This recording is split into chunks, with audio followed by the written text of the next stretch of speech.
Me quiero presentar y quiero presentar rápido el proyecto para quienes no nos han acompañado en otras ocasiones. Yo soy Maya Viesca y desde el Centro de Promoción Cultural del ITESO me toca el placer de gestionar este proyecto que tiene el fin de acercar, de crear un espacio para que las personas que no estamos muy vinculadas con la ciencia podamos platicar con científicos, podamos platicar sobre ciencia, podamos plantear preguntas que tienen que ver con la ciencia y obtener respuesta de gente que sí trabaja en ello y que tiene un montón de cosas que compartir con nosotros.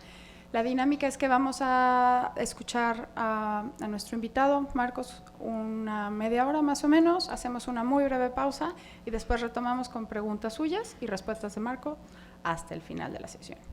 Y bueno, esta es nuestra última sesión del año, retomaremos en febrero. Entonces, pues disfrutémoslo, qué bueno que no está haciendo frío.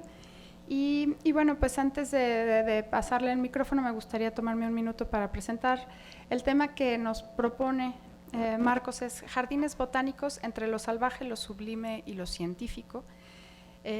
Marcos Gómez Cervantes, que quienes lo conocemos como Marcos Vinagrillo.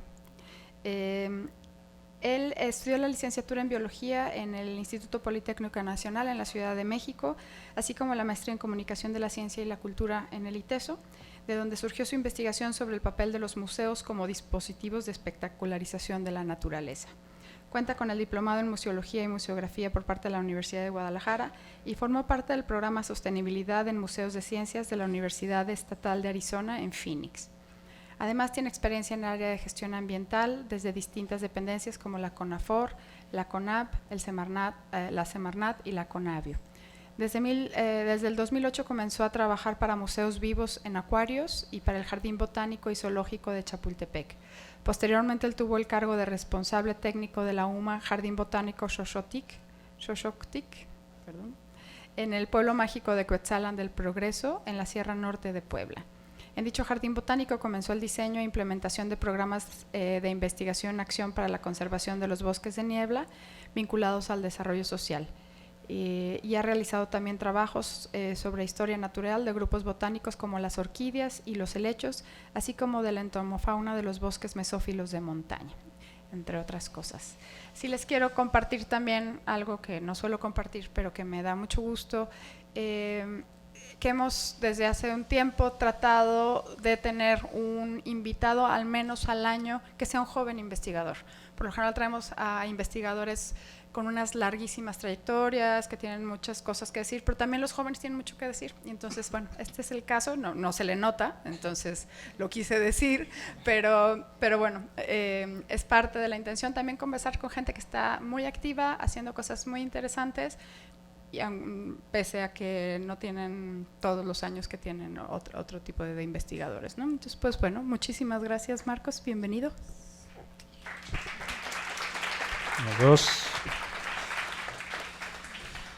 Bueno, pues muy buenas noches a todos, muchísimas gracias, Maya, por haberme invitado. La verdad que ya me había tocado venir a los cafés Científica a ver a científicos a quienes admiro, y dije, algún día voy a estar ahí, ¿no? Y mira.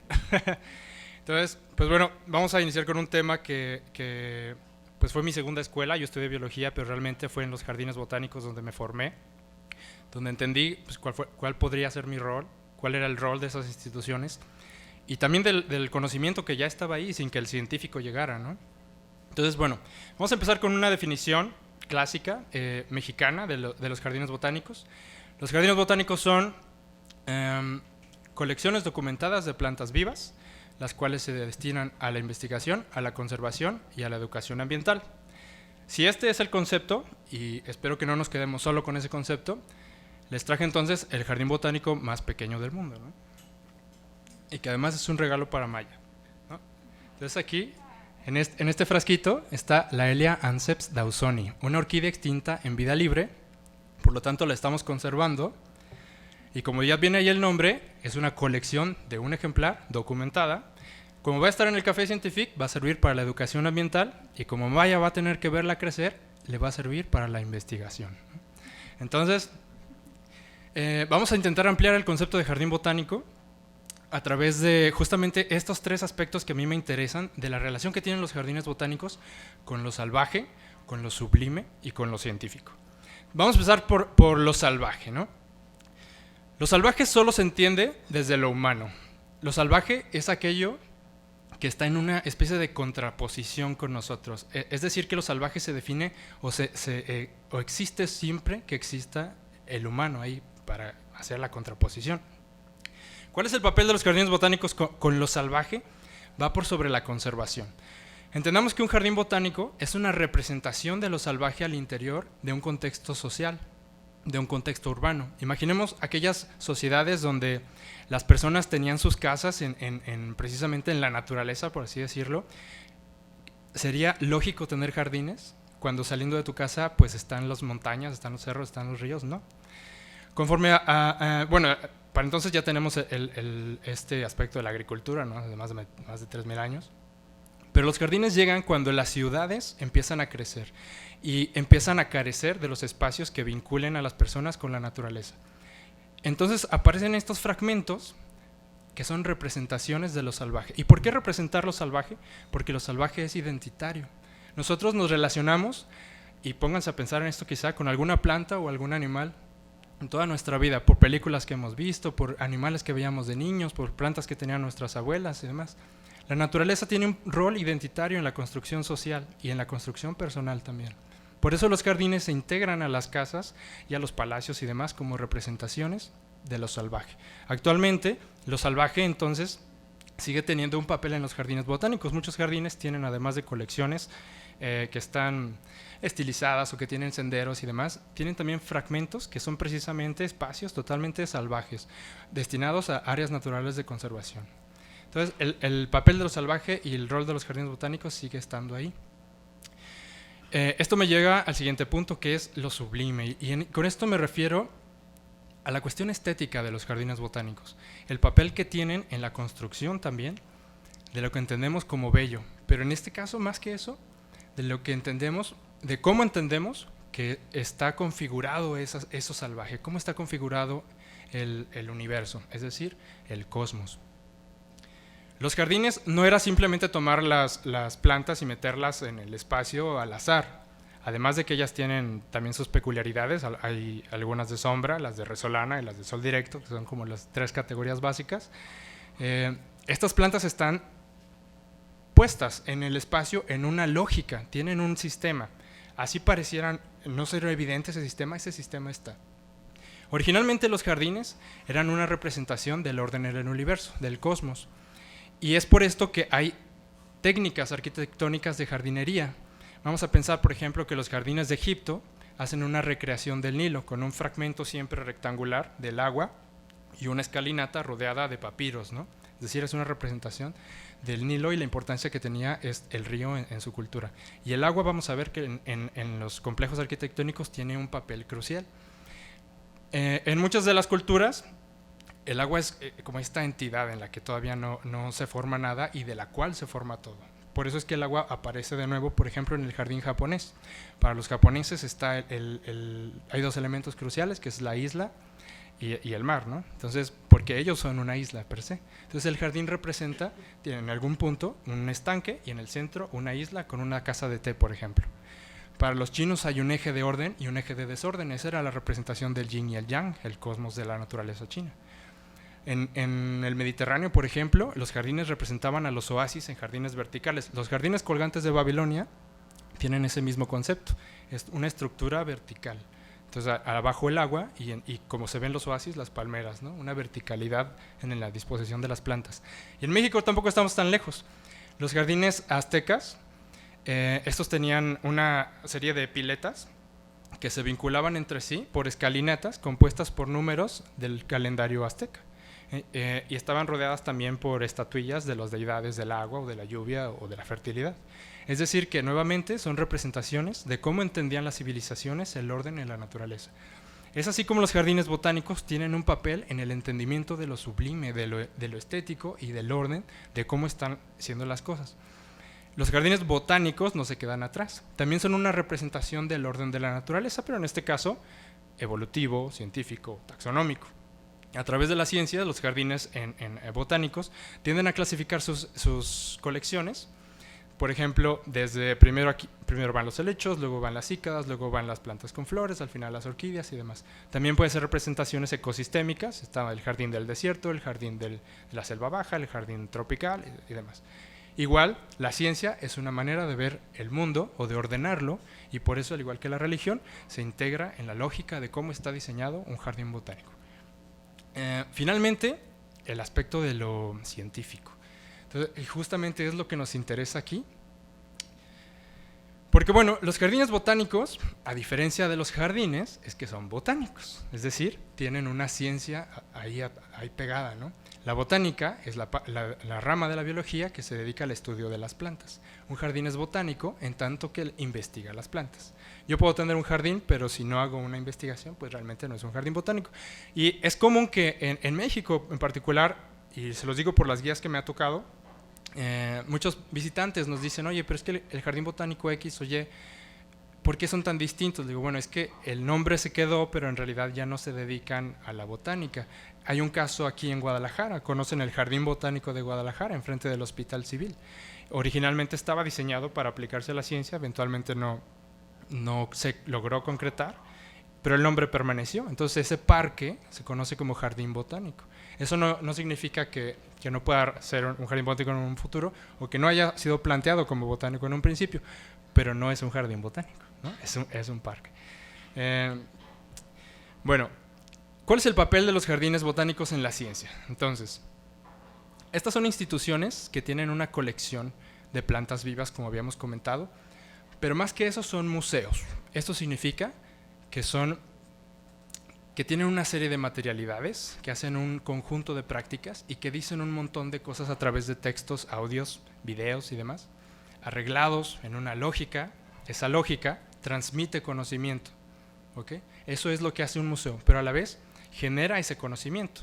Tiene toda una maquinaria ahí de investigadores que están viendo qué plantas nuevas hay, viendo las relaciones que tienen con los animales y demás, y generando papers, generando libros, generando guías, o justamente a través de los recorridos que hacen los visitantes, es como se hace fluir ese conocimiento.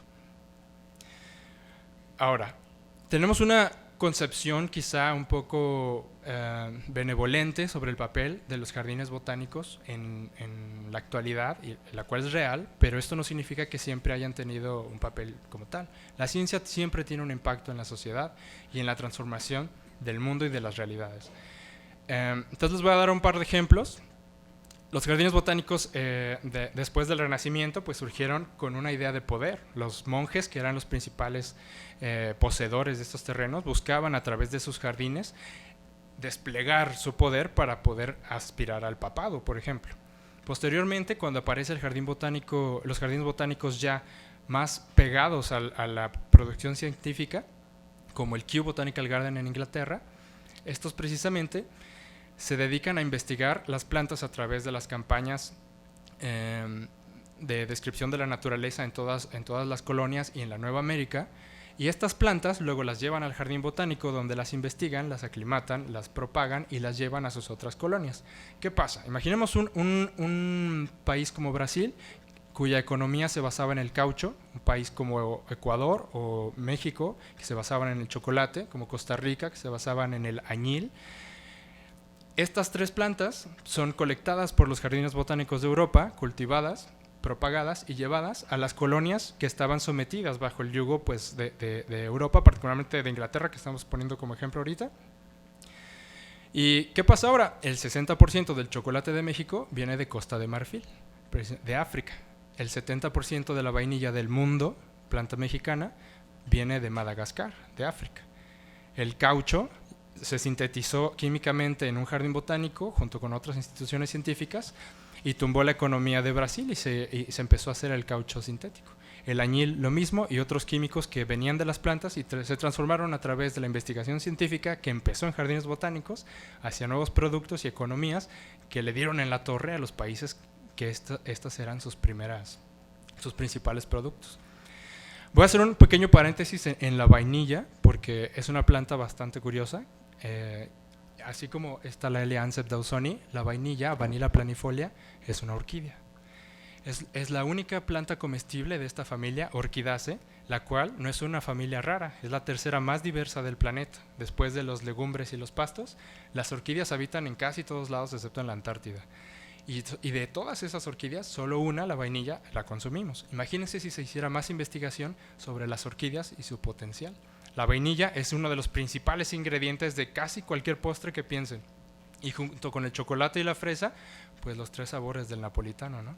Entonces, son las 3 plantas, por así decirlo, que están a la base de la repostería. Y bueno, aparte de esta pequeña introducción sobre el concepto que yo he formado de jardines botánicos, obviamente pueden acceder al Botanical Garden Conservation International, o la Asociación Internacional de Conservación de Jardines Botánicos, para leer más sobre su historia o la conceptualización, o otros detalles como cuántos hay, que son 3,000 en todo el mundo. Hay más o menos 50 en el país, yo creo que más de 50. La Asociación Mexicana de Jardines registra 50, 51 me parece. Pero quiero platicarles de 2 jardines con los que yo he tenido la oportunidad de trabajar en particular y que me han apoyado mucho a entender realmente el papel de estas instituciones en México. Entonces, uno, el Jardín Botánico Xochoctic de la Sierra Norte de Puebla, en el pueblo mágico de Cuetzalan del Progreso, y Vallarta Botanical Gardens en Puerto Vallarta, en las costas de Jalisco. Entonces voy a empezar con el segundo, que es con el que tuve menos oportunidad de trabajar. Ambos son jardines, instituciones privadas. Surgen precisamente por la idea visionaria de sus directivos. El Vallarta Botanical Gardens de Robert Price, un americano que se va a vivir a Puerto Vallarta. Él, conociendo de la horticultura, apasionado por las plantas, nota que en esta ciudad con potencial turístico, con crecimiento, no hay una institución museográfica hasta la fecha, excepto la que a él se le ocurre. A 40 minutos de la ciudad de Vallarta, diseña, adquiere una tierra feudal destinada al pastoreo de ganado, desmontada de selva baja, y la transforma en un jardín botánico. Empieza con algunas colecciones que familias estadounidenses y alemanas le ayudaron a instalar. Él les llama las casas, ¿no? Entonces tiene la casa de plantas tropicales, la casa del conservatorio y así, ¿no? Y entonces el jardín botánico va creciendo y actualmente tiene más de 130 hectáreas, de las cuales 5 están intervenidas para exhibición y el resto son un programa de conservación. Entonces es uno de los programas de conservación en áreas naturales privadas más grandes del país y una de las más importantes, porque ahí justamente hemos avistado desde jaguares, venados en el estacionamiento, imagínense, ¿no? Entonces, el papel, como les mencionaba, de los jardines botánicos en la actualidad es real, o sea, tiene un programa de conservación y aunque el Jardín Botánico de Vallarta no tiene una institución de investigación dentro de las instalaciones, está ligado a muchas universidades como el CUCSUR, a través del cual, o sea, de la UDG, de la Universidad de Guadalajara, realizan investigaciones, estancias y demás. Yo tuve la oportunidad de, por ejemplo, recibir a investigadoras de la UNAM para hacer un trabajo sobre los colibríes. Entonces tuvimos que poner redes de niebla a lo largo del jardín botánico e intentar atrapar una especie de colibrí que se presumía nueva para la costa de Jalisco y efectivamente lo fue. Entonces ya se imaginarán tener un colibrí en la mano y ponerle las gotitas de miel para que no se te muera.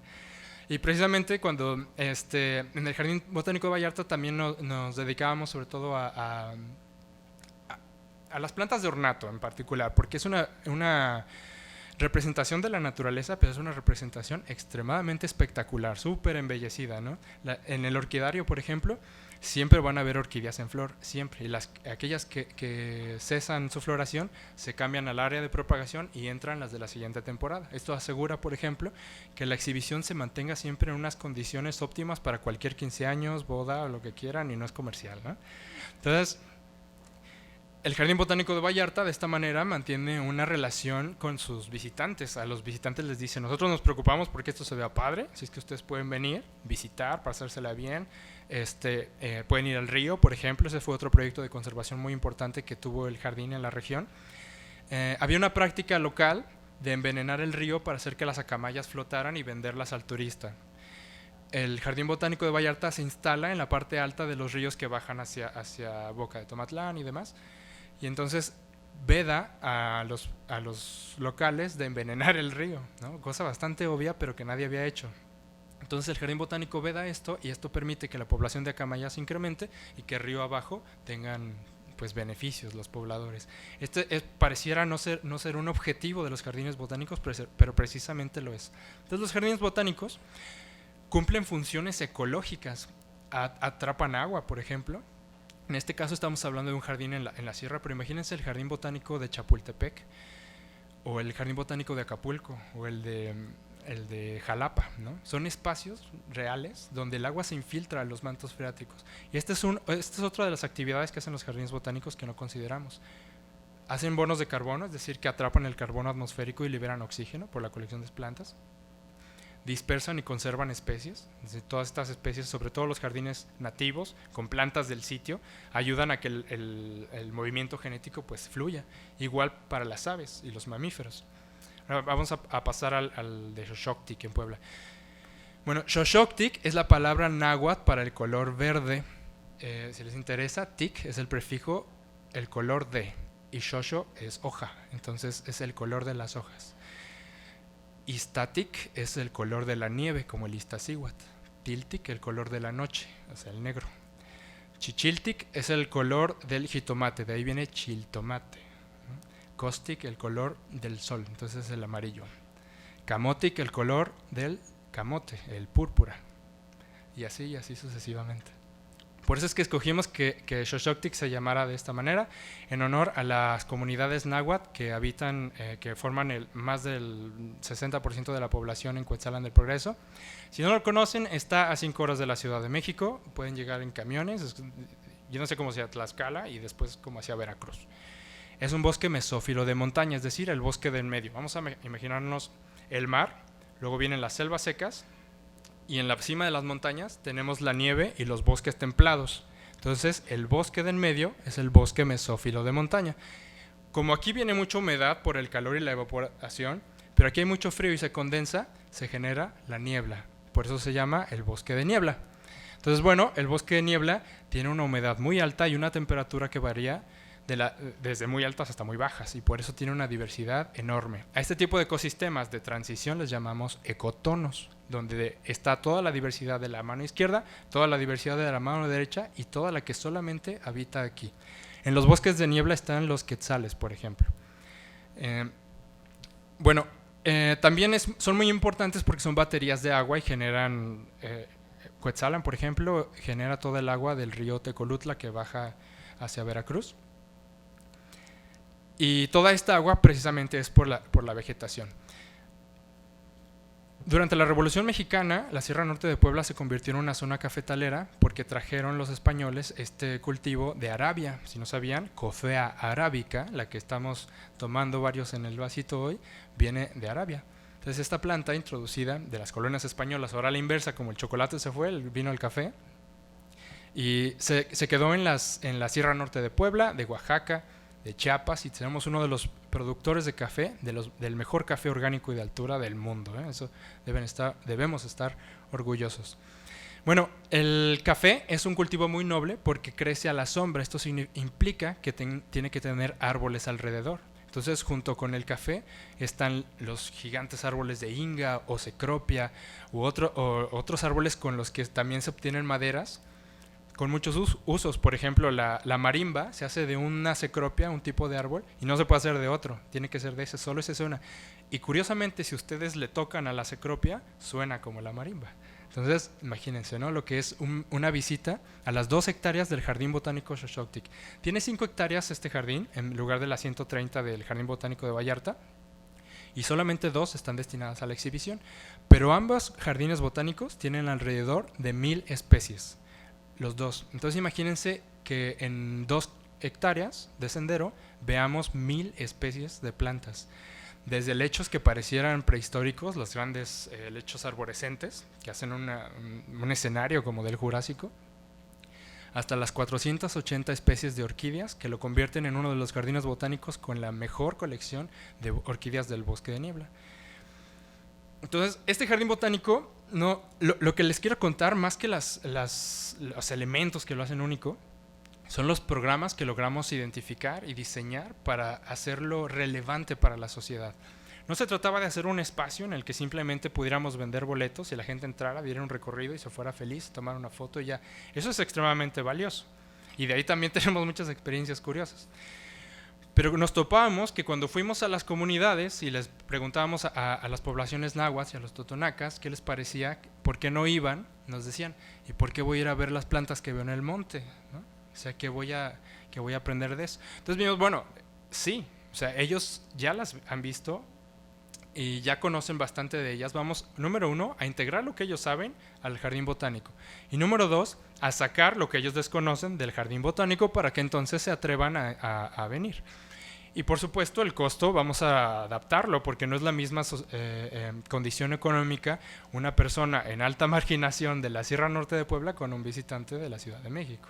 Entonces también teníamos que hacer un diálogo, una negociación de cómo podíamos integrar a la sociedad y hacer relevante el jardín botánico para ellos, porque no queríamos que en 2 hectáreas de bosque de niebla se conservara toda la biodiversidad de la Sierra Norte. El jardín botánico surgió para detonar la conservación y que todas estas personas que habitaban el bosque tuvieran una relación distinta con él. ¿Cómo podíamos llegar a eso si no nos acercábamos a entender cómo lo veían, cómo usaban el bosque, qué sabían y qué desconocían? Entonces, entre algunos de las locuras que se nos ocurrieron, una, por ejemplo, fue hacer una campaña de esterilización y adopción de gatos y perros, ¿no?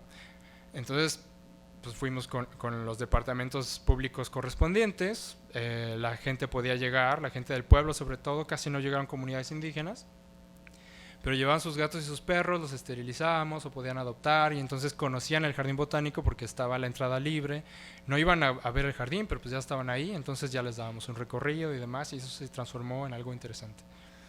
Otro proyecto que hicimos fue vincular el jardín con el Día de Muertos, allá se llama Todos Santos.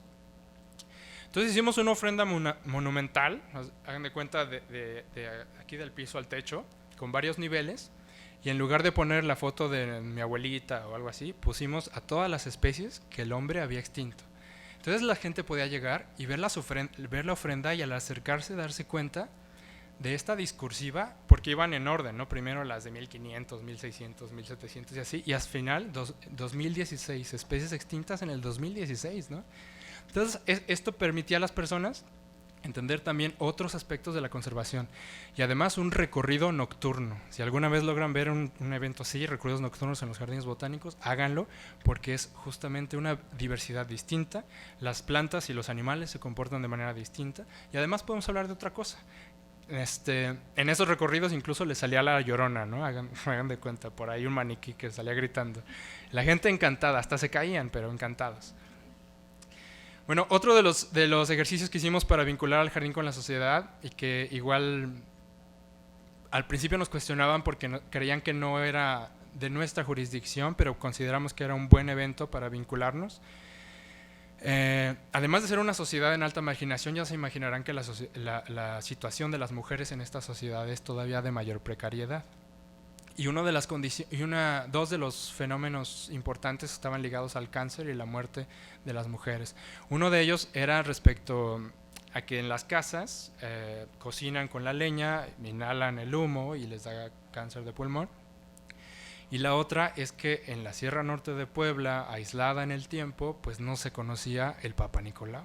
Entonces había mucha tasa de cáncer cervicouterino. Entonces lo que hicimos fue hacer una campaña a través de la Secretaría de Desarrollo Social que nos regaló el material y el presupuesto para que fuéramos a dar educación ambiental a las comunidades y llevarles la tecnología que se llama estufa Lorena, lodo y arena, ¿no? Entonces básicamente es una estufa que tiene un tubo que sale de la casa y lleva el humo afuera y de esa manera tan sencilla reducíamos la incidencia del cáncer de pulmón en las mujeres. Entonces, en la comunidad, porque además Cuetzalan es un municipio de 300 comunidades aisladas, entonces teníamos que ir a cada comunidad. Eso, hagan de cuenta, nos dio 300 estufas, en lugar de dárselas a 300 familias, se las dimos a 300 comunidades. Entonces nos fuimos a cada comunidad, hicimos un taller con toda la comunidad, se acercaron, ellos hicieron la estufa y les dejamos la idea, como es lodo y arena y pues, tubos de lámina o PVC, pues era replicable a sus condiciones y con eso pues los ayudamos de alguna manera. Y claro, siempre vamos en pro del jardín botánico, somos Xochocti, que estamos haciendo esto, vayan a visitarnos, tienen entrada gratis y demás, ¿no? Y para el cervicouterino hicimos una unas visitas al Jardín Botánico a puertas abiertas, llevamos a la Secretaría de Salud, a la de Desarrollo Social, trabajadoras sociales y demás. Entonces, íbamos a las comunidades, les platicábamos que era el cáncer cervicouterino. Imagínense lo que es que el Jardín Botánico platica del cáncer cervicouterino a las mujeres, que además hablan náhuatl, ¿no? Entonces tengo que hablarles yo en español y un traductor hombre, porque no teníamos traductoras mujeres, explicarles algo así de íntimo. Entonces teníamos la peor de las... o sea, pensábamos que no iba a funcionar. Sin embargo, funcionó.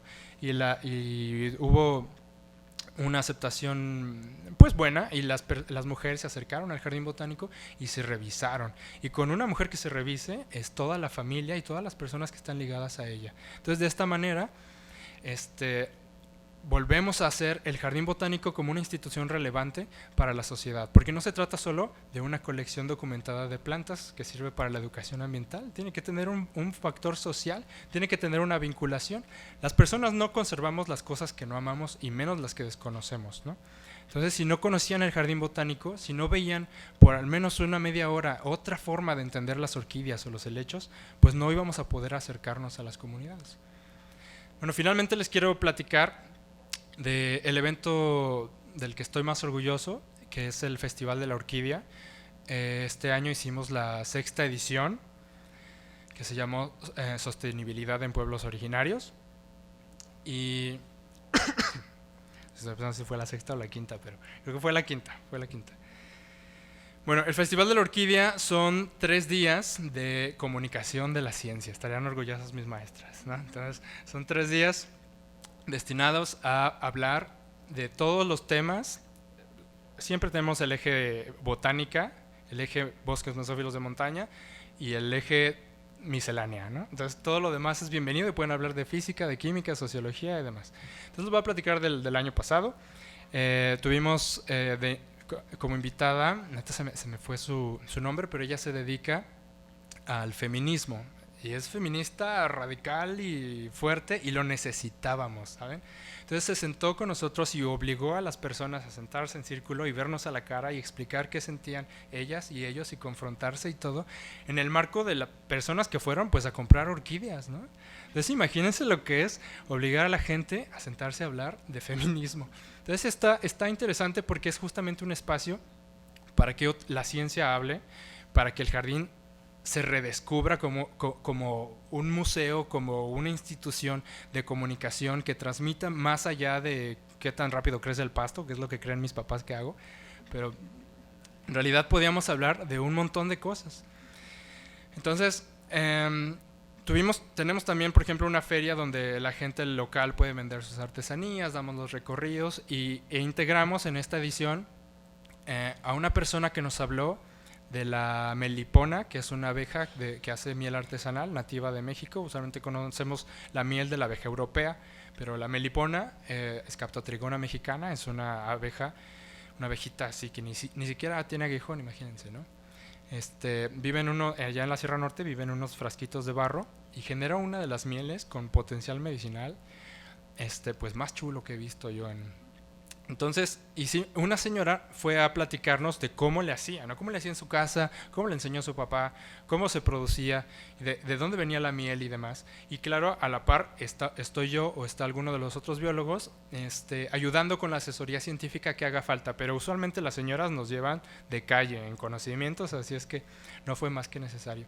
Tuvimos también a una comunidad, a una asociación femenina que también nos da orgullo que haya estas asociaciones, y de telar de cintura. Entonces llevó a su hija amarró en una columna el telar de cintura y empezó a hacerle todos los movimientos mientras ella iba explicando. Y cuando nosotros pensábamos que se iba a tratar sobre las bases del movimiento y todo esto, nos explicó, por ejemplo, que el telar de cintura, dice, es nuestro psicólogo, porque en la comunidad no hay psicólogo. Si te pega tu marido, hay telar de cintura. Si no hay que comer, hay telar de cintura. Entonces, así nos decía, imagínense, ¿no? Entonces era súper divertido, porque a la vez que se burlaba de su situación, explicaba la relación que tenían ellas con el telar de cintura y cada una de las hebras, colores y formas que después se traducen, ¿no? En la sierra, por ejemplo, la novia solo se puede casar cuando ha confeccionado el traje de ella y de él. Es entonces cuando ya saben que está lista. Entonces eso, por ejemplo, ¿no? Y finalmente llevamos a alguien, me acuerdo que llevamos a otra persona, me parece que fue un cazador, que también nos explicó la relación de la cacería en la región, los armadillos y aspectos de fauna y demás, ¿no? Entonces, podemos hacer que un evento que está basado en las plantas se llama Festival de la Orquídea. Evidentemente había venta de orquídeas exóticas, había orquídeas híbridas, los cultivares que se van a dar en la Ciudad de México y Puebla, no les íbamos a vender una especie que se les iba a morir. Hay personas coleccionistas que si nos dicen, yo quiero una especie microscópica del bosque de niebla, bueno, pues ¿cómo la va a tener? No, pues así, entonces ahí está, y van con papeles, ¿no? Actualmente en México la legislación para los jardines botánicos está cambiando. Se llaman UMAS, Unidades de Manejo Ambiental, era el nombre original. Se diseñaron para los ranchos cinegéticos en el norte del país para ir a matar borregos cimarrón y ese dinero invertirlo en criar más borregos cimarrón, lo cual tuvo unos efectos muy positivos en el borrego y en otros animales. Pero luego cuando transforman las UMAS a flora, por ejemplo, hay UMAS de vida libre y UMAS intensivas. Es decir, si tú pones un cerco, es una UMA intensiva, porque no dejas que los animales fluyan. Pero si no le pones el cerco, es una UMA en vida libre, porque los animales fluyen. Entonces, si tú pones un cerco en una UMA de flora, es una UMA intensiva de flora, porque en el concepto del gobierno las plantas no pueden fluir. Pero ¿no? Se nos salían las palmeras, se nos metían los helechos, o sea, un cerco jamás va a limitar la dispersión de las aves o los insectos o la polinización o el viento.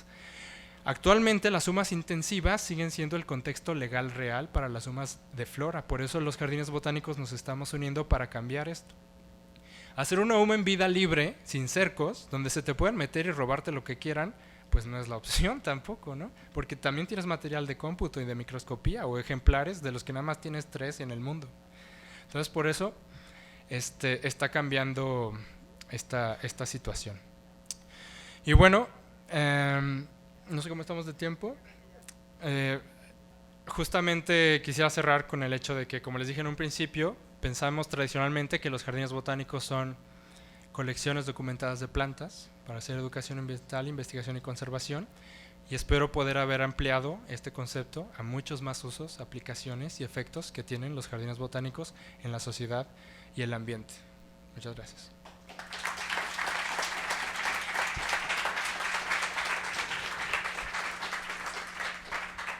Muchas gracias. Nos tomamos 5 minutos y retomamos con sus preguntas y las respuestas de Marcos. Gracias. Hola, buenas noches. Soy Bernardo Torres y soy contador público, entonces soy ajeno al mundo botánico. Tengo 2 comentarios o 2 preguntas, inquietudes que tengo que quiero compartir. El primero es que un arborista hace tiempo me dijo que los eucaliptos eran árboles que se podrían considerar plagas porque llegan a dañar el ecosistema de los otros árboles que están cerca. ¿Qué hay de cierto en esa afirmación? Y el segundo comentario es referente a las orquídeas. En una ocasión me acerqué con Otto Schondube y me hizo un comentario que me hizo reflexionar y no sé si tú tienes más información al respecto. Que las orquídeas más ancestrales que se han registrado en el país están cercanas o vinculadas al nuestro Parque de la Primavera. Quisiera saber si desde ahí hubo una propagación al resto del continente o no va por ahí. Muchas gracias. Ok, bueno, al respecto de los eucaliptos son una planta de la familia Myrtaceae que viene de Australia. El gobierno los ha utilizado ampliamente como proyectos de reforestación por una razón: son baratos y crecen rápido. Bueno, son 2 razones, ¿verdad? Estoy como Peña. Bueno, son baratos y crecen rápido. Entonces es fácil para un gobierno documentar que han metido un programa de reforestación a través de eucalipto. ¿Qué pasa? Los eucaliptos tienen un fenómeno que se llama alelopatía. Esto significa que segregan sustancias químicas al suelo, las cuales son herbicidas, limitan el crecimiento de otras plantas.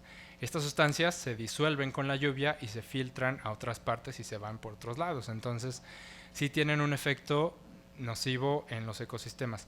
Desconozco a ciencia cierta qué tan grave es ese efecto, porque muchos ecosistemas actualmente en México conviven con eucaliptos, pero de que tienen un efecto lo tienen. Otras plantas que tienen este efecto son los pirules, por ejemplo, y así hay muchas especies que si ustedes fíjense, lo pueden descubrir. Vayan ahí por la selva, ¿no? Bueno, vayan por la ciudad y fíjense si en la parte de abajo del árbol están creciendo hierbas. Si no están creciendo hierbas, el árbol está teniendo un efecto alelopático sobre el sustrato, ¿no? Entonces, de esta manera las plantas limitan el crecimiento de otras. Ellas no están ahí nada más esperando a que se les aparezca la Virgen, ¿no? Están compitiendo, comunicándose, lanzando un montón de bombas químicas y estrategias de defensa y de propagación y demás. Entonces, y te comento que seguramente si estás muy vinculado con la botánica, sea cual sea la carrera que tengas, porque todos comemos plantas, todos tomamos plantas, algunos fumamos plantas. Entonces, de las orquídeas más antiguas, bueno, la familia Orchidaceae es una de las últimas en aparecer en el planeta. Hay ahí una controversia porque imagínense el continente todo pegado de Pangea, cuando los grupos de plantas que aparecieron en esa era y después el continente se fragmentó son grupos más antiguos, como las magnolias, ¿no? Entonces las magnolias están en Asia y en América porque aparecieron durante la Pangea. Pero las magnolias son el primer grupo de plantas, bueno, después de las ninfas, las plantas estas que salen en el agua. Las magnolias fueron uno de los primeros grupos de plantas, tienen muchos pétalos, flores carnosas y demás. Las orquídeas evolucionaron de estos polipetalia a solamente 6 pétalos, que se llaman tépalos, 3 adelante y 3 atrás. Y toda la antera, que es lo masculino, y los pistilos, que son los femeninos, se fusionan en una cosa que se llama columna. Entonces eso es único de las orquídeas y es digamos, la última moda en la evolución de las plantas, ¿no? Sin embargo, las orquídeas, cuando una familia surge más recientemente en la etapa evolutiva, se localiza solo en el punto donde surgió, ¿no? Y las orquídeas no es el caso, estas están en todo el planeta. Es posible que se deba a que sus semillas son microscópicas. Si alguna vez logran ver la cápsula de una orquídea, o vean la vara de la vainilla, esta vara negra, la abren y tiene como un polvito negro. Son microscópicas las semillas, no tienen nada de nutrientes, es decir, que la planta no le da a sus hijos nada de nutrientes, asume que el hijito le va a hacer como pueda. En contraposición, por ejemplo, los frijoles están llenos de nutrientes para que el hijo crezca. En la semilla de un aguacate, imagínense, ¿no? Todos los nutrientes que trae. Pero las orquídeas no, porque las orquídeas tienen una habilidad distinta. Esclavizan a los hongos que se topan. Entonces, cuando la semilla de una orquídea cae, crece una radícula, que es como una raíz, la primera raíz. Un hongo intenta infectarla y la orquídea le da la vuelta. El hongo se mete a las células de la raíz y empieza a vivir ahí, entonces sin poder salir. La orquídea esclaviza al hongo para producir los azúcares que necesita allá en la copa de los árboles y demás. Entonces, como las semillas son tan pequeñas, se dispersan con el viento y eso ha apoyado a que las orquídeas anden en todo el mundo.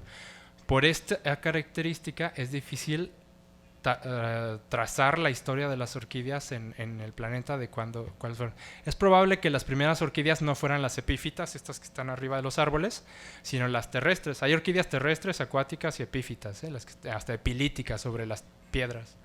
Entonces, es posible que las primeras orquídeas fueran las terrestres, pero hay orquídeas terrestres en todos los países.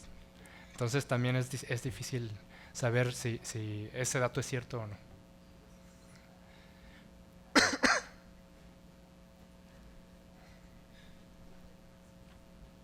Muy bonita charla, muy dinámica. Me llevaste corriendo de un jardín botánico a otro, imaginándome las zonas de bosque de niebla al otro de aquí en Vallarta. A mí me interesa saber qué pasa con las plantas de zonas áridas, como serían las xerófitas. ¿Qué está haciendo el norte, por ejemplo, Sonora? Y también me interesa saber qué con las plantas medicinales. Ahí se les llamaría también jardines botánicos porque hay inventarios de muchísimas plantas que solamente son medicinales, pero ahí ¿cómo se les llama? ¿O son herbarios o son jardines botánicos? Gracias. Ok, muchas gracias. Bueno, de las plantas del desierto, ¿qué estamos haciendo? Algunas de las colecciones principales en Jardines Botánicos de México están basadas en el desierto. Se me vienen a la mente 2, 3. El Jardín Botánico de la UNAM, que es uno de igual de los líderes en la investigación. Su colección principal son plantas de los matorrales jerófitos y de los desiertos. Sin embargo, no tiene una colección total, ¿no? No es un jardín botánico nacional de plantas del desierto. Para complementar esta colección podemos pensar en el Jardín Botánico de Cadereyta, en el estado de Querétaro. Tiene una colección también muy fuerte sobre cactus, sobre todo de esa familia, y también son líderes en la investigación de estas especies. El Jardín Botánico de San Miguel de Allende, que se llama el Charco del Ingenio, también tiene una colección muy importante de los cactus de Guanajuato y de otras partes del Bajío, de San Luis Potosí y demás. Actualmente muchas regiones del país carecen de jardines botánicos de la talla de la UNAM, del de Cadereyta o el de San Miguel de Allende. Estamos hablando de que Zacatecas y Aguascalientes, hasta donde yo recuerdo, no tienen ni un solo jardín botánico. Creo que las Californias tienen uno por ahí también. Y Chihuahua y Sonora también tienen jardines muy incipientes, entonces no tienen. Sin embargo, si quiere el jardín líder en las plantas del desierto, que incluye casi todas las especies de cactus y otras familias raras de Chihuahua y Sonora, del Gran Desierto de Sonora, es el Jardín Botánico de Arizona, del Desert Botanical Garden of Arizona. Ese jardín es una joya en la fusión que hace de ciencia y arte, y tiene la colección precisamente del desierto de Tucson, el desierto de Arizona y el desierto de Sonora, y ahí están todas las de México. Entonces, a mi parecer, ese es el mejor jardín botánico que representa a México, pero desafortunadamente no está en el país. Hay muchos coleccionistas también, además de los jardines, hay muchas asociaciones destinadas a cactácea. Hay trabajos fuertes sobre los agaves en Oaxaca también, en el Jardín Botánico de Oaxaca. El Museo del Desierto, por supuesto, en Coahuila también tiene una colección de plantas xerófitas, y este año se inauguró la Casa de Cactus del Jardín Botánico de Vallarta. Entonces sí tenemos algo de representación, ¿no? Ahora, de las plantas medicinales y los jardines botánicos. Curiosamente, la primer ciencia que hizo botánicos a los jardines botánicos fue la medicina. O sea, la investigación con la que comenzaron los jardines a hacer ciencia fue la botánica aplicada a la farmacia. Entonces, ¿qué propiedades, qué alcaloides, qué químicos, qué compuestos estaban en las plantas que pudieran servir para controlar las enormes pestes que había después del Renacimiento, ¿no? O antes del Renacimiento? Entonces, el papel de los jardines botánicos con la medicina siempre ha estado vinculado. Así es que no inventé el hilo negro con esto del Papa Nicolau, ¿verdad? Pero siempre han tenido un papel en las instituciones médicas. Una colección de plantas medicinales se llama tal cual, el Jardín de Plantas Medicinales o Colección de Plantas Medicinales. La condición para que sea una colección de jardín botánico es que estén vivas. Ahí uno va a ver las plantas vivas. Esa es la contraposición del herbario. En un herbario las plantas están secas, se prensan con una prensa botánica, que es como un pedazo ahí de mármol, y ya se quedan así como libritos, y eso se guardan. Lo más importante es que se guarde la especie y la localidad, la fecha, el colector y demás datos, y se meten están sobre todo en universidades. Me parece que el CUCBA tiene un herbario, pero los más importantes son del Instituto de Biología de la UNAM. Ese tiene casi todas las colecciones más relevantes de angiospermas, gimnospermas, es decir, plantas con conos como el pino y plantas con flores. El herbario de Veracruz tiene una colección muy importante de helechos. El del Instituto Politécnico Nacional, de la NSB, tiene la colección más importante de hongos y la de algas. Entonces, entre estas universidades pues hacen mancuerna. El de la UAM también tiene una colección muy relevante. Incluso hay herbarios que coleccionan, polen solamente. Entonces, cuando se coleccionan solamente frutos se llaman carpotecas. Cuando coleccionan solamente semillas, espermatecas, semillas o polen, espermatecas. Y herbarios cuando son las plantas completas.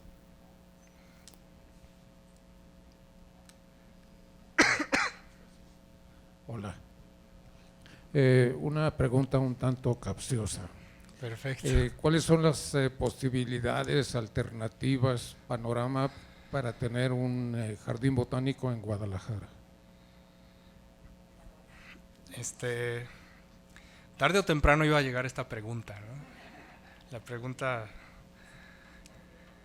bueno, siempre ha estado en la mente de los tapatíos la construcción de un jardín botánico. Este parque que les digo, jardín botánico, originalmente iba a ser un jardín botánico, tenía unas extensiones enormes, estaba basado en los jardines del Renacimiento, con los dos ejes principales, un cuadrado y varias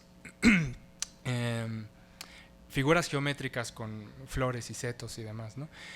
Iba a estar vinculado a la cátedra botánica, que estaba vinculado a la Escuela de Medicina, y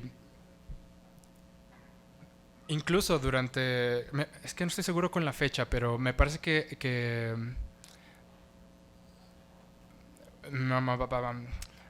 mejor no les voy a dar ese dato de fecha porque pues, igual me lo estoy inventando, pero en una de las intervenciones que hubo en Guadalajara, vamos a suponer que de la Independencia, aunque no estoy seguro de ese dato, la herrería que estaba destinada para el jardín botánico se fue a la Plaza de Armas para acercarla y proteger al gobierno, y ese fue el primer paso que llevó al decaimiento del jardín botánico de Vallarta de Guadalajara como proyecto, y eventualmente pues ya no se formó. Luego apareció un jardín botánico de aclimatación en un convento de monjas que igual está cerca del Parque Morelos. Bueno, estaba, ahora ya son casas, pero antes estaba cerca del Parque Morelos. Y ese jardín botánico estaba destinado a traer plantas nativas y aclimatarlas aquí, y igual a hacer el arbolado urbano, incluso plantas también de Europa y de otros lados. Y este jardín apoyó precisamente en los principios del arbolado de la ciudad de Guadalajara y eventualmente se transformó en colonias y se perdió. Actualmente, la buena noticia es que la Universidad de Guadalajara, a través del CUCBA y con asesoría del Museo de Ciencias Ambientales, estamos diseñando un jardín botánico para Guadalajara que sea lo que la ciudad merece, ¿no? O sea, que sea una institución viva, que dialogue con la ciudad, que pues traiga a la vida toda la diversidad que hay en esta región. De ese proyecto pues todavía está en pañales, así que no les puedo decir más que eso, pero la buena noticia es que viene un jardín botánico para Guadalajara.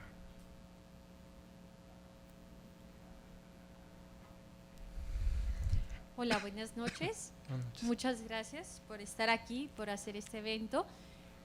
Aquí son varias cosas. Una es que para amar algo tenemos que conocerlo. Y cuando era niña mi abuelita me enseñaba las plantas y demás y eso. Ahora quisiera transmitir ese conocimiento. ¿Puedes recomendar bibliografía para niños para hacer un conocimiento más científico? Y páginas, algunos juegos didácticos, aplicaciones. Por ahí alguna vez vi una aplicación en la que tomas la foto de la planta y te dice qué planta es y demás datos. Pero como hay muchas aplicaciones falsas, no sé si puedas recomendar alguna. Principalmente eso, que recomiendes. Pues muchas gracias y qué bueno que esté el interés de la comunicación de la ciencia y de transmitir la educación. Yo creo que todos podemos hacer un papel así. En general, en todos los jardines botánicos que me he topado, siempre trabajan con esta frase que acabas de mencionar, se cuida lo que se ama lo que se conoce. Entonces, para poder llegar a la conservación hay que primero dar a conocer la biodiversidad. Al respecto de bibliografía y demás, para no poner mi ardilla ahorita a correr a toda velocidad, si quieres al final te paso algunas cosas, pero de las apps sí te puedo contar. El gobierno, México tiene una de las instituciones de información sobre la biodiversidad más relevantes a nivel mundial y única en su tipo. Se hizo en 1992, se llama la Comisión Nacional de la Biodiversidad, CONABIO, y ellos se dedican precisamente a cuantificar todo lo que hay en el país, monitorearlo a lo largo del tiempo y hacerlo accesible al público. CONABIO tiene un sinfín de literatura sobre plantas, animales y lo que quieras, disponible, descargable o comprable para todo tipo de públicos. Entonces, por ejemplo, está el manual de los quelites, ¿no? O el póster de los maíces de México. o la guía de los mezcales, ¿no? Entonces, Conavio tiene las mejores publicaciones, ya está adaptada para niños, ya está adaptada para divulgación y te puede servir muchísimo. Ahora, Conavio está vinculada con otras aplicaciones a nivel internacional, como Enciclovida, entonces está Enciclovida de Conavio. Ahí uno puede escribir cualquier nombre científico o común y te va a aparecer qué bicho es y dónde está en el planeta y demás. Pero esa es una versión formal de la que sigue, que es Naturalista. Entonces, iNaturalist es una aplicación estadounidense que México adaptó con el nombre Naturalista. Entonces, uno puede descargar la app o puede hacer un perfil en línea. Ya que lo hagan, me pueden buscar como Vinagrillo22. Entonces, Naturalista es como un Instagram. Entonces, yo voy por la vida, bueno, al menos yo voy por la vida tomándole foto a las moscas y a las flores y así. Y esas fotos las subo a Naturalista y ya le pongo ahí, vi una mosca. Si ya sé un poco más, digo, bueno, diptéride. Si sé un poco más, bueno, muside. Si sé un poco más, bueno, musca X, ¿no? Entonces, así uno va poniendo, puedo ponerle mosca o puedo ponerle el nombre científico o subespecie. Lo importante es lo mismo que pongamos qué vimos y dónde lo vimos. Muchos teléfonos ya tienen, al tomar la foto ya tiene las coordenadas, entonces sube inmediatamente y esto hace que sea una red de ciencia ciudadana. A través de Naturalista las personas pueden subir registros de fauna, de flora, de hongos, de bacterias, de protozoarios que los científicos no tendríamos el tiempo de hacer. Entonces, por ejemplo, nosotros en el Jardín Botánico de Vallarta queríamos colectar una orquídea que se llama Cypripedium, ¿no? Entonces le pongo Naturalista Cypripedium y veo todas las personas que han visto a Cypripedium en el país y de esa manera puedo elegir puntos de muestreo y fechas de muestreo también, porque además aparece la fecha, ¿no? No florecen todo el año. Otros aspectos de Naturalista, por ejemplo, es que se han conseguido nuevos registros, o sea, estados que no sabíamos que la mariposa X vivía ahí, ahora sabemos que vive ahí porque una persona le tomó una foto y pues lo pudieron identificar, ¿no? Especies que se creían extirpadas de zonas aparecen, especies que no se sabía que estaban en esas zonas, por ejemplo las exóticas, que la carpa dorada que viene de China está en el río X y no sabíamos hasta que alguien le tomó una foto, ¿no? Porque obviamente el presupuesto para ciencia no es tal que nos permita evaluar toda la biodiversidad todo el tiempo, pero somos tantos los ciudadanos en México y en el mundo que tenemos celulares o cámaras que podemos acceder a una aplicación como esta, tomar una foto, subirla y ponerle pez, mosca, planta, lo que sea, o incluso nada más ponerle ser vivo. Esta aplicación tiene su grado de formalidad, pues la Conavio tiene todo un ejército de biólogos que revisan las fotografías. Entre ellos está el orquidólogo del Jardín Botánico Xochocti, que revisa todas las orquídeas y van viendo si la especie sí es o no es, si el registro está medio dudoso o no. Entonces, si es un registro muy raro, si les llaman, les dice, oye, esa foto sí es o no es. Y de esa manera se hace un conjunto de información con nivel científico, pero que además pueden usar los niños, ¿no? Entonces, sí. Buenas noches. Es muy gratificante escuchar a jóvenes como tú, Marcos. Gracias. Que nos pues llenan de esta cosa tan hermosa que es la naturaleza y los vegetales. Mi pregunta es sobre la cuestión de las plagas. Yo en lo personal siempre tengo un pequeño jardín y tengo muchas plantas y yo las he plantado personalmente y tengo 2 guayabos y producen mucha guayaba, pero el problema es que todas salen gusanada.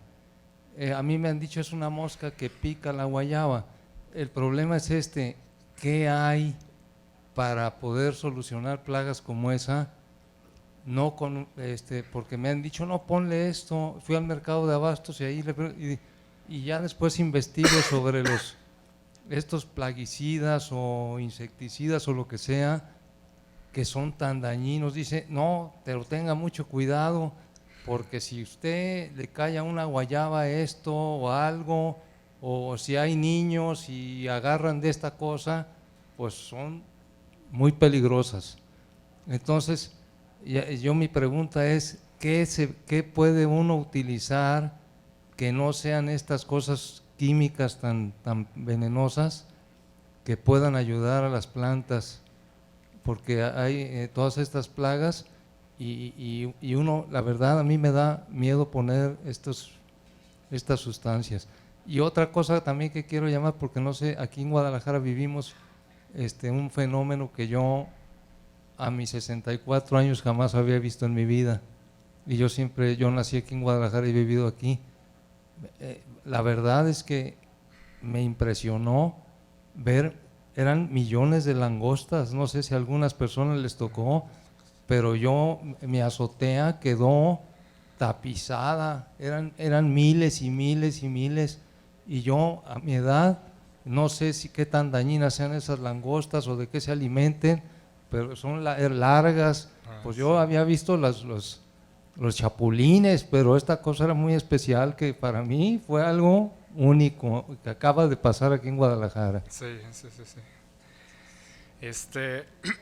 Bueno, de las plagas y su control. Bueno, ¿qué es una plaga? Una plaga es un organismo que afecta uno de nuestros organismos cultivados, sean perros, sean gatos, sean maíces, sean guayabos. Si viene un bicho silvestre y lo afecta, es una plaga. Esa es como su definición.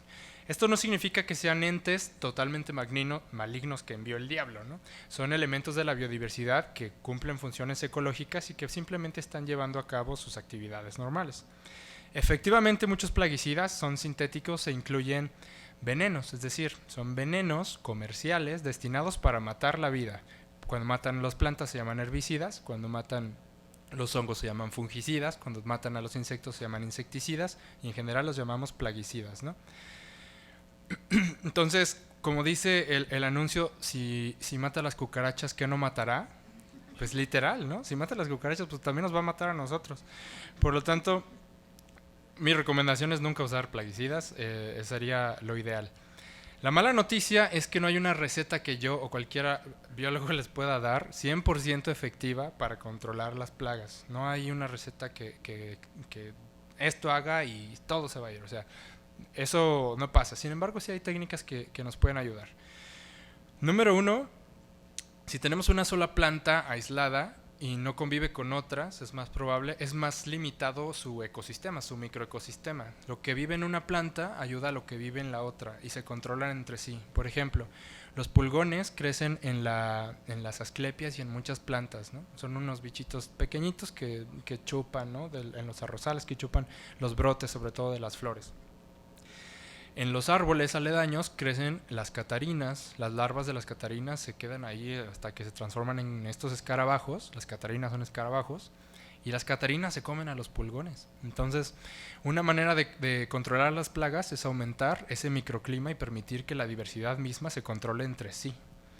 Número 2, les habíamos platicado que los eucaliptos tienen sustancias alelopáticas, es decir, son plaguicidas las sustancias alelopáticas, pero naturales, diseñadas para que no se las coman. Hay muchas sustancias que las plantas han diseñado para que no se las coman, que aún con eso la terquedad de los humanos nos hace comérnoslas. Una de ellas es la capsaicina. Esta es la sustancia que viene en el chile. Entonces el chile, pues se enchila para que no te lo comas, pero de todos modos nos lo comemos. Y hacemos variedades todavía más enchilosas, ¿no? Bueno, el chile es una sustancia que usted puede utilizar porque si bien los humanos somos tercos con el chile, otros animales no. Entonces una infusión concentrada de chile puede apoyar en esto. Esa sustancia que nos hace llorar de las cebollas y los ajos también tiene un efecto alelopático o insecticida. Entonces la cebolla es un tallo abajo de la tierra que se engrosa para almacenar nutrientes en capas, esas capas como las de Shrek, ¿no? Bueno, esas capas, que son las capas de los ajos o las capas de la cebolla, pues tienen esta sustancia que se llaman Aliaceae, esa familia, entonces deben ser aliaínas o una cosa así.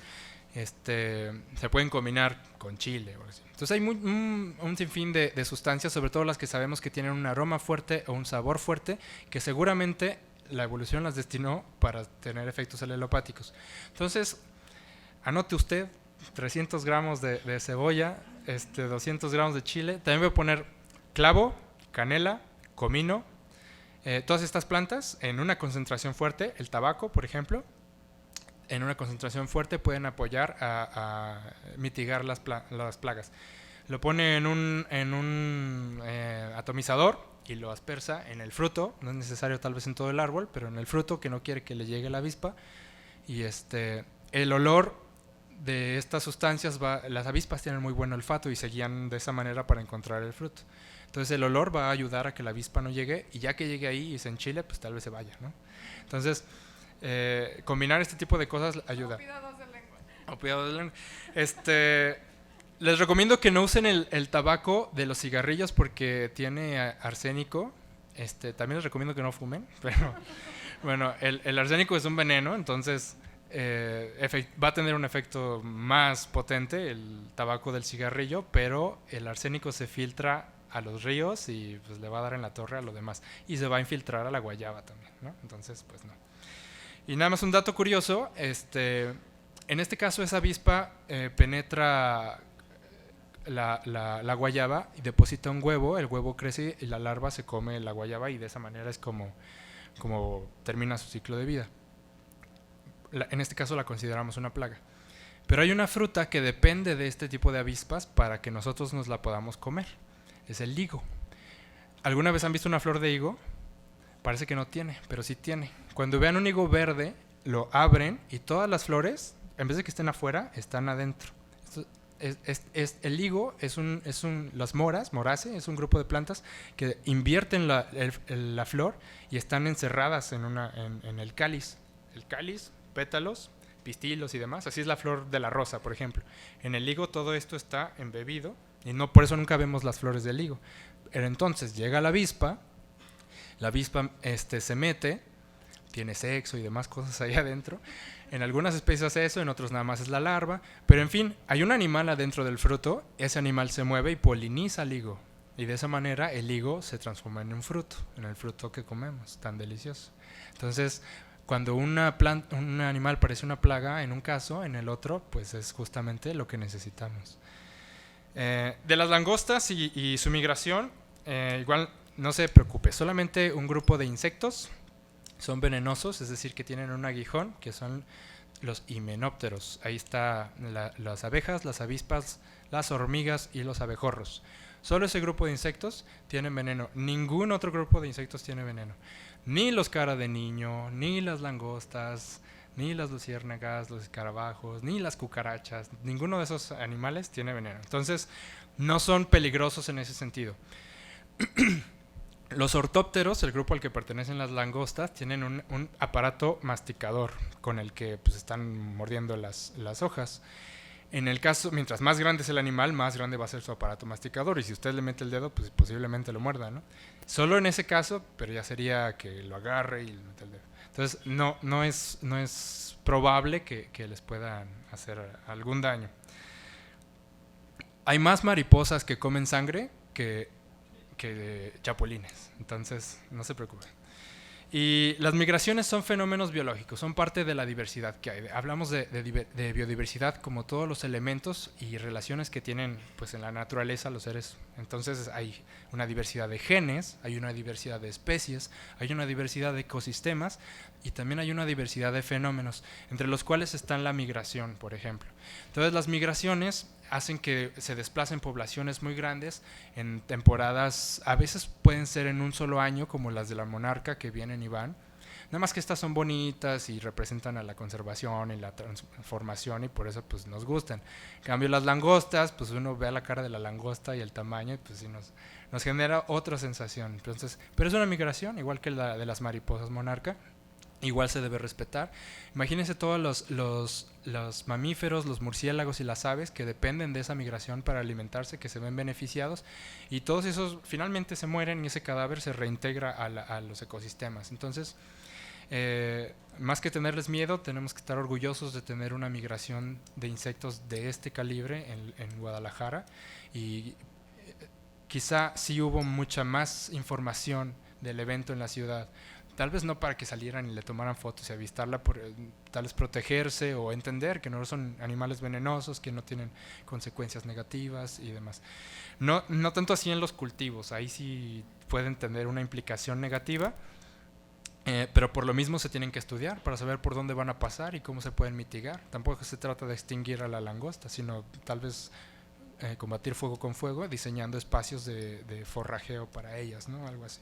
Entonces, pues hay muchas cosas ahí que faltarían de revisar.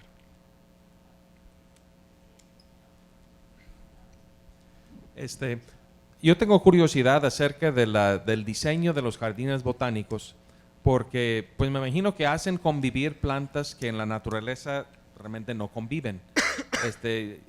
Ya adelantaste un poquito la respuesta, yo creo, cuando hablabas de los eucaliptos que tienen sustancias pues que ayudan a competir con otras plantas. Entonces mi pregunta es simplemente en el diseño de un jardín botánico, ¿cómo toman en cuenta todas esas realidades para diseñar una convivencia armoniosa entre plantas? Bueno, originalmente los jardines botánicos eran colecciones ex situ, y como todos los museos, se intentaba tener más de todo, o sea, tener en un solo espacio animales exóticos, plantas exóticas, que eran como trofeos y símbolos de poder, y el que tenía el jardín más diverso era el más poderoso, ¿no?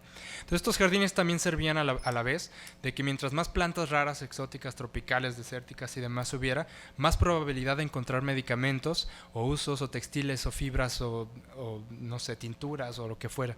Entonces, originalmente los jardines surgen con una idea de colecciones ex situ. Eso significa plantas fuera de su sitio.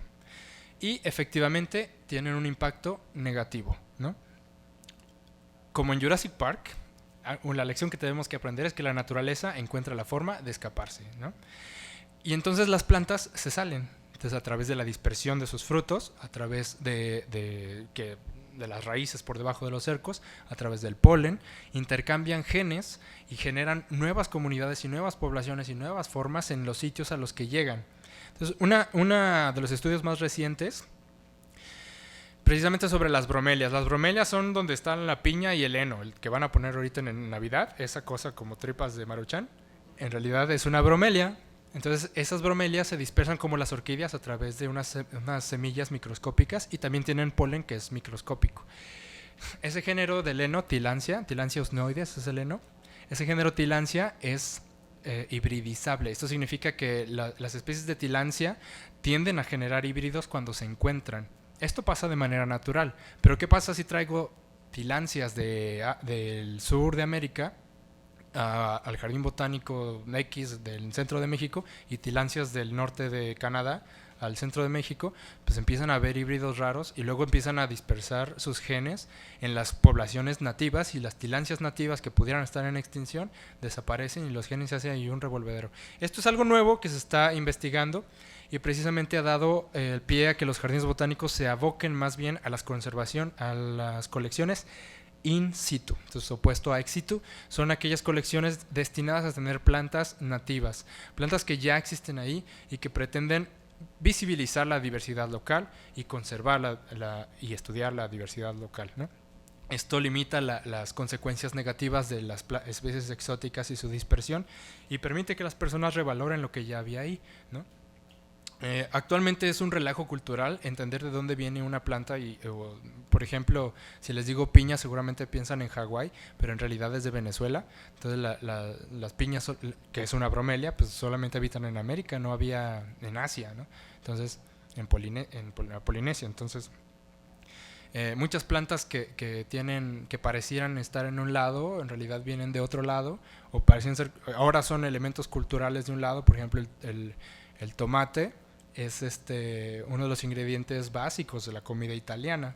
En italiano jitomate se dice pomodoro. Pomo es manzana y se llama manzana de oro porque originalmente el jitomate crecía amarillo en Italia, no sabían cómo hacerlo rojo, entonces lo llamaban pomodoro. Entonces el pomodoro pues es ahora es básico de la comida italiana, pero en realidad es mexicano, ¿no? Entonces, en la India pueden buscar cómo celebran a sus muertos en la India y lo hacen con el mismo cempasúchil que lo hacemos aquí en México. Tagetes erecta se llama ese, el cempasúchil. Ya les mencionaba de la vainilla que está en todo el mundo y que se produce en Madagascar, pero que es una orquídea de Veracruz. De hecho, los totonacas son quienes la descubrieron y tienen toda una mitología detrás de esta planta. Entonces, bueno, la dispersión de los cultivares y las plantas tiene un efecto positivo y cultural, gastronómico y demás, pero también tiene un efecto negativo en la diversidad local. Entonces, actualmente los jardines botánicos estamos buscando que sean colecciones nativas o que busquen estrategias de sanidad vegetal, se denomina al conjunto de formalidades que evitan que este tipo de cosas pasen. Sin embargo, como en Jurassic Park, difícilmente vamos a poder controlarlas. Un comentario nada más, muchísimas gracias por la plática, muy interesante, que hace años, no sé si todavía exista, en la Universidad Autónoma tenían un jardín botánico de cactáceas, no sé si aún exista, ahí al ingreso al lado izquierdo. Mira, la verdad que no he visitado la Universidad Autónoma, así es que no sé si el jardín botánico está. Sé que el CUCBA aún tiene un jardín botánico, porque lo vi hace una semana, y chicos del CUCBA, pónganle atención porque está en muy mal estado. Sé también que el ITESO tiene una colección muy bien documentada de todo su arbolado, que también puede contar como un jardín botánico. Pero desconozco, no sé, no voy a decir que no existe o que sí existe, porque la verdad no he ido a la Autónoma, entonces puede ser que sí esté, igual y me lo estoy saltando. ¿Sí está? Ya, puede. Una pregunta desde el chat en vivo, desde YouTube. Dice Pablo Bat, ¿qué sigue para Marcos en un futuro cercano? ¿Qué te gustaría hacer para incentivar o fomentar más a las personas a que visiten sitios como los jardines botánicos en sus regiones? Bueno, justamente estábamos platicando de que el jardín botánico y los museos en general no pueden limitarse a ser instituciones a las que llegue la gente. O sea, las personas, los museos tienen que competir con un sinfín de opciones para que las personas hagan en sus días o para que gasten su dinero. Y difícilmente van a ir al jardín botánico diario, ¿no? Entonces, esto depende de qué puedes hacer en el jardín botánico. Entonces, número uno, un jardín botánico y los museos y los zoológicos, los acuarios, tienen que diversificar sus estrategias de captación de públicos y pensar en qué puedo hacer.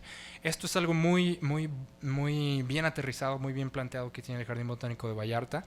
Entonces, la gente puede ir, por ejemplo, a dormirse, ¿no? Entonces, ¿qué implica que una persona se sienta en la seguridad de dormirse en un espacio distinto a su casa? Eso significa que el Jardín Botánico ha logrado conseguir un grado de privacidad y de seguridad tal que uno se sienta a gusto para dormirse ahí en el espacio público, ¿no?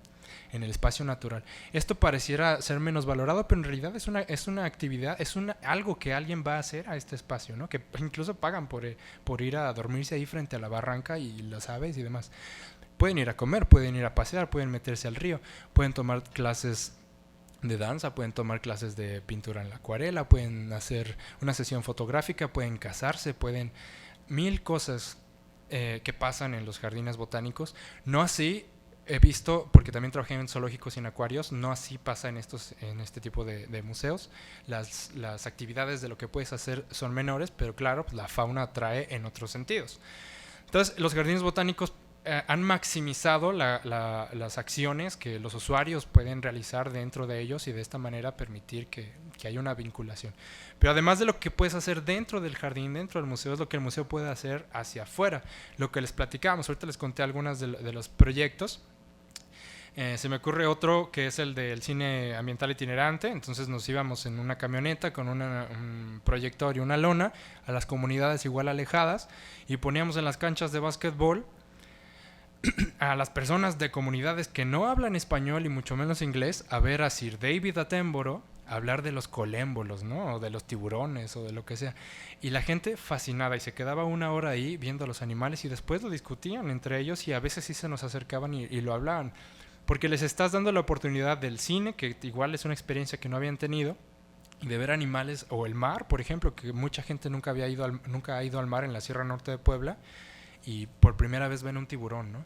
Entonces, pareciera que en el 2018 estas cosas no existen, pero existen, entonces hay que buscar las estrategias de que la información, el conocimiento que está contenido en estas instituciones salga y se desparrame, ¿no? En toda la sociedad y transforme la realidad de las personas en su relación con la naturaleza. A fin personal, pues yo me seguiré dedicando a la museografía. Mi mayor interés es la comunicación de la ciencia en espacios museográficos, es la intervención del espacio, el acomodo de los elementos, el diseño de actividades y textos que ayuden a entender los fenómenos que pasan en la naturaleza, pero en vinculación con la sociedad. Entonces esa es mi línea de investigación, la relación naturaleza y sociedad, y cómo hacer fluir el conocimiento que hacen los biólogos, los sociólogos, en una instalación museográfica, por ejemplo, ¿no? Hola, acá. Es una pregunta curiosa. Hace poco escuché un experimento en el que estaban demostrando, digamos, o bueno, desde su punto de vista, que la planta sentía dolor, ¿no? Que tenía reacciones ante una agresión que eran muy parecidas a las de un organismo animal, por ejemplo, en la reacción al dolor. Y me quedo pensando, digo, si nos puedes platicar de eso, muy bien, pero además de eso, la pregunta tiene que ver con los nuevos avances tecnológicos que nos han permitido encontrar ahora en relación al estudio de las plantas. O sea, puedo ver, por ejemplo, ese que te platico, otros como las cámaras que alcanzan a percibir movimientos que eran imperceptibles para nosotros y que ahorita podemos darnos cuenta de muchas cosas que suceden ahí. ¿Qué otros avances hay y qué nos han permitido encontrar ahorita? Bueno, cuando hablamos de este tema, es muy común que igual me pregunten si las plantas sienten en general, si sienten, si yo les canto sienten, si yo les pego sienten, ¿no? Es muy controversial porque nosotros no podemos entender el mundo de otros organismos, solo el nuestro. Entonces, ni siquiera podemos sentir lo que siente un perro o un chimpancé, solo podemos interpretar su sensación a través de nuestra sensación, ¿no? Entonces, asumir que el dolor de las plantas es homólogo o análogo al de los humanos, pues es una aseveración un tanto arriesgada. Más bien hay que entender que todos los organismos, desde las bacterias, inclusive los virus, hasta nosotros, tenemos un conjunto de herramientas integradas en nuestro organismo que nos permiten percibir el mundo de distintas maneras, ¿no? Las plantas ven, es decir, las plantas perciben estímulos fotoeléctricos y responden a ellos. No podemos decir que ven como nosotros, pero las plantas crecen hacia el sol. El fototropismo es algo que todos hemos comprobado, y las raíces hacia el suelo, ¿no? Entonces, las plantas reaccionan a los estímulos a través de sus propias percepciones y a través de sus propias respuestas. Quien sea que diga que una planta siente dolor, en el entendimiento del dolor humano, estaría simplificando el fenómeno. Realmente es... yo no pienso que las plantas sientan el dolor así, sino que seguramente tienen una respuesta frente a una maceración de la hoja, frente a lo que sea. Y esto es fácil de comprobar también. Chequen, hay un árbol que se llama ficus, es muy común en las ciudades, en Guadalajara hay muchos ficus. También los almendros, por ejemplo, que vienen de Madagascar, por cierto. Entonces, los ficus que vienen de la India, además. Estas plantas, chequen cómo a lo largo de las carreteras se van haciendo cuadradas, pero nadie va y las corta, sino que están sintiendo el paso de los camiones y limitan el crecimiento de sus ramas, porque saben que ahí hay algo que las perturba. Sienten dolor y por eso evitan crecer por ahí, quizá, ¿no? Entonces, pero efectivamente la planta sabe que por ahí hay algo que pasa y limita su crecimiento y mejor crece para el otro lado, ¿no? Entonces, eso es algo que te podría decir en cuanto a ese aspecto. Y nuevos avances en relación a las plantas. Bueno, efectivamente con la invención de las cámaras de slow motion y fast motion se pudo comprobar que las plantas tenían un movimiento. Ya sabíamos que se movían en cuanto a que crecían, ¿no? Pero no sabíamos que a lo largo del día se expanden o se contraen. Algunas plantas sí lo hacen más evidente, como las sensitivas, que uno le toca el eje y todos los pecíolos se cierran. Si alguna vez ven una planta sensitiva, háganlo. Nada más que tiene espinas, aguas. Y podemos ver que la planta tiene un estímulo, ¿no? Entonces, a través de las cámaras pudimos ver que todas las especies vegetales lo hacen. Las enredaderas, cómo crecen, buscan e investigan las hipomeas, los mantos de la mañana. O se mueven justamente. Aquí estoy viendo, a ver quién tengo aquí. Estas dos que están ahí se llaman dracenas. Por allá tengo una monstera, esos son árboles de mango. Entonces todas estas plantas que están a nuestro alrededor están percibiendo todos los estímulos desde los focos, nuestra palabra, nuestro paso, y están tomando decisiones al respecto de eso. No decisiones en el concepto humano, ¿no? Pero decisiones finalmente y respuestas. ¿Qué se sabe? Por ejemplo, se sabe que el órgano que podríamos pensar como el cerebro de las plantas es la raíz. Ahora se piensa más que estos son como humanos al revés, ¿no? Entonces la raíz en la tierra tiene sentido porque está más protegida, ¿no? Y la raíz es la que se comunica, la raíz es la que hace las micorrizas, una relación con los hongos, y a través de esas comunicaciones con hongos se dialogan entre ellas. Se hizo un experimento en una reserva de África donde se estaban muriendo un grupo de gacelas, ¿no? Entonces no sabían por qué y vieron que se alimentaban de un arbusto en particular. Entonces analizaron los arbustos y se dieron cuenta que estaban secretando un veneno en el punto donde se estaban muriendo las gacelas. Entonces analizaron las poblaciones de ese arbusto a la redonda y vieron que los que estaban más cerca de los que se comían las gacelas también eran venenosos, pero los más lejos no. ¿Qué estaba pasando?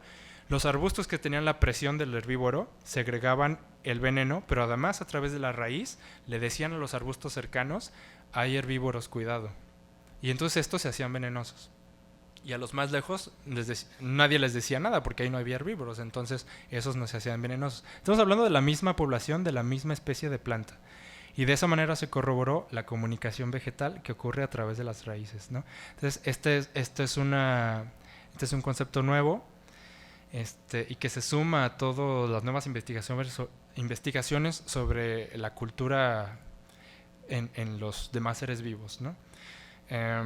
Pensando que los genes se heredan y la cultura se aprende, por así decirlo, nunca consideramos que los animales pudieran transmitir a través de su socialización, o las plantas a través de su comunicación, conocimiento y almacenarlo de alguna manera y tomar decisiones al respecto de eso.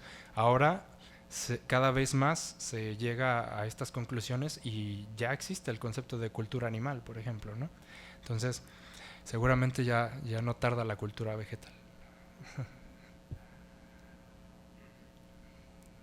Hola Marco, ¿existe algún jardín botánico exclusivo donde consideren puras plantas de consumo, o sea que sirvan de alimento, y que se estudie como esta correlación como existe en la milpa, por ejemplo, y que se analice?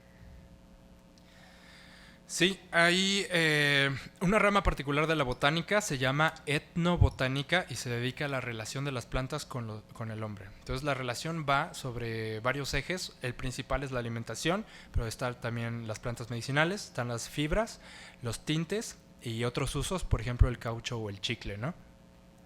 Entonces los jardines etnobotánicos se dedican exclusivamente a colecciones de plantas que tienen una relación directa en productos o servicios con el hombre y que tienen un impacto en este sentido. Y algunos de estos jardines recrean precisamente las milpas o los agroecosistemas, como el bosque donde se siembra el café, la cafeticultura y demás. En México hay el Jardín Etnobotánico de Cholula. Es uno que se me viene a la mente, que tiene una colección muy, muy bonita, porque es realmente muy bonita, de plantas de ornato y de plantas comestibles, y uno puede comprar ahí cosas increíbles, y que se complementa muy bien con un restaurante, por ejemplo.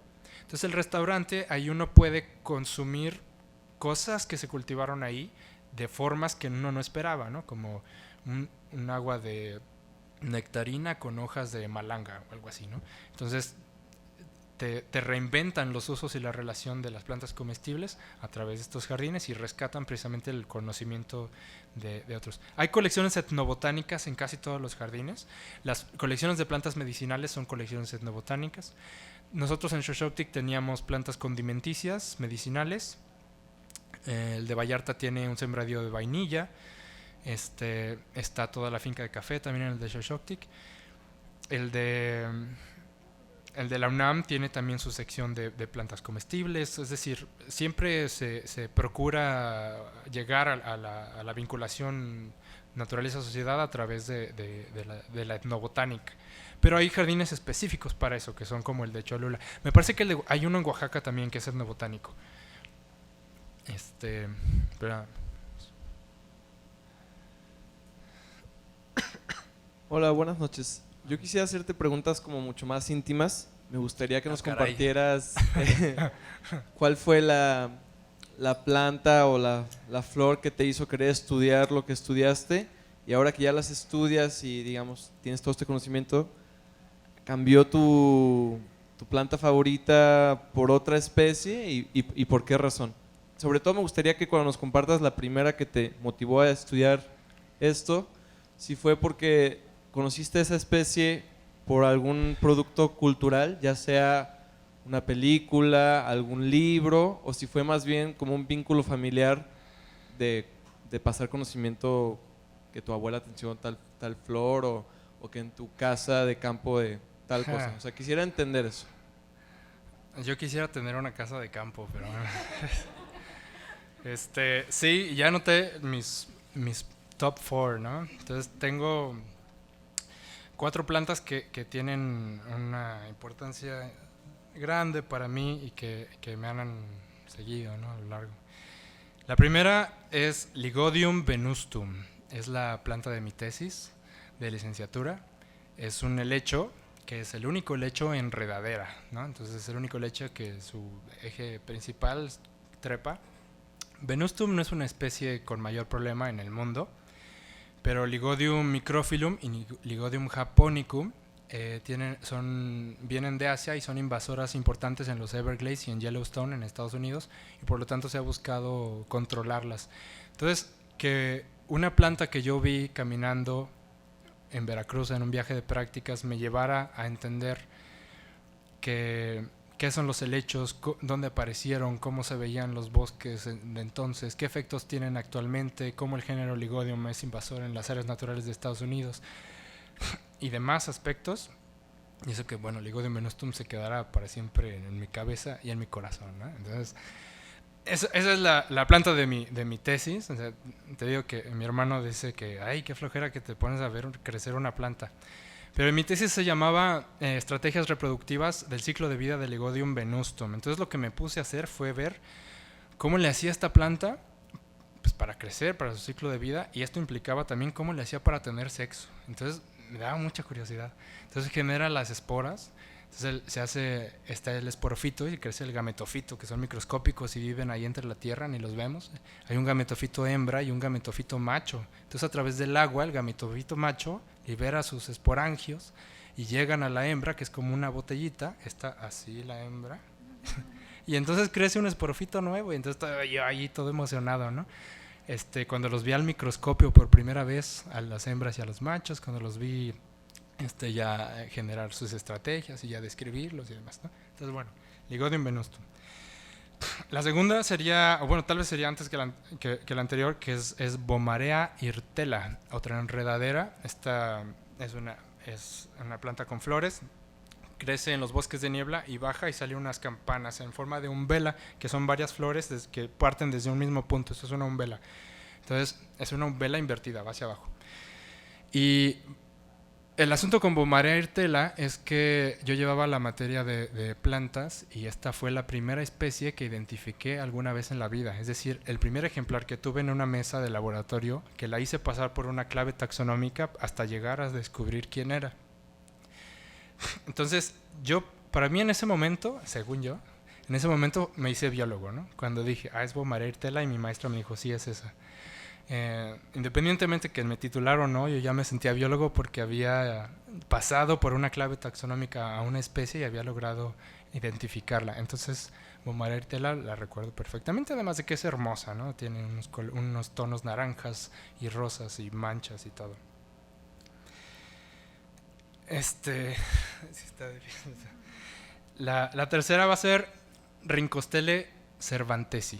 Yo me llamo Marcos Vinicio Gómez Cervantes. Y mi familia es muy importante para mí. Y cuando descubrí que había una orquídea mexicana endémica del país que estaba en periodo de extinción que se apellidaba Cervantesi, dije, no, pues de aquí soy.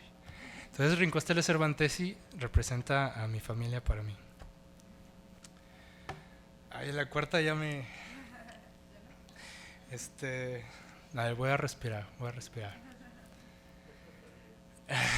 Agarra piedras, ¿no? Bueno, la cuarta se suma en este año, que es Lilium, es la Casablanca. Y la Casablanca era la flor favorita de mi pareja. Entonces, desafortunadamente lo perdí y por eso se quedó conmigo la flor. Muy íntimas esas preguntas.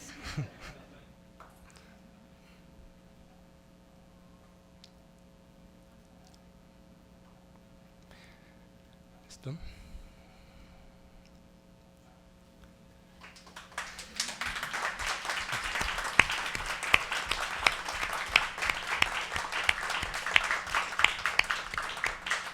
Bueno, si se vale un último comentarito, pero rapidísimo. Adelante. Decías tú que el ITESO tiene todo el inventario de sus arbolados y de sus plantas.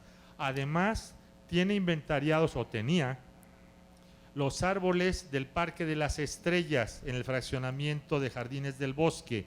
Ese Parque de las Estrellas es casi un muestrario del arbolado urbano de Guadalajara.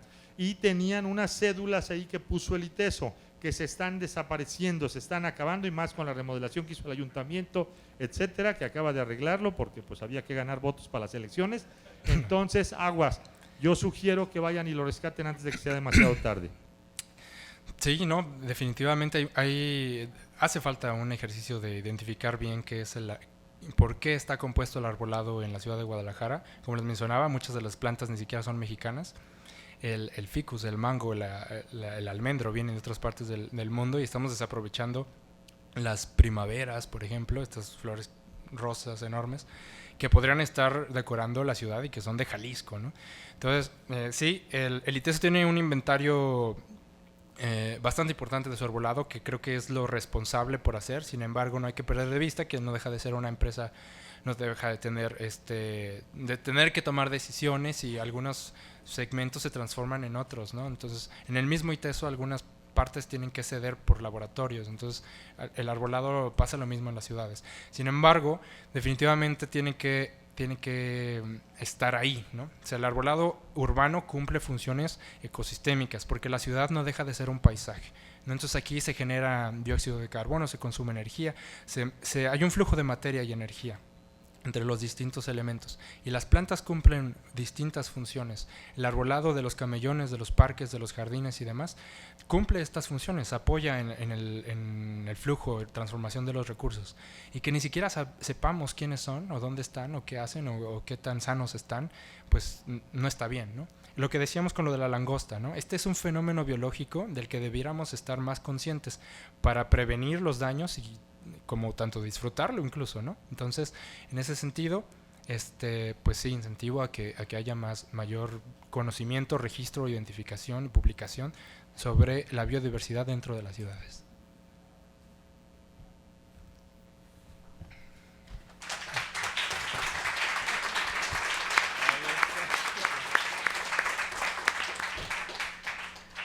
Pues muchísimas gracias, Marco. Antes de cerrar la sesión, quisiera yo cederle el micrófono aquí a los compañeros. ¿Le puedes, Ariel, pasar? Tenemos un aviso que me da mucho gusto que podamos compartirles hoy.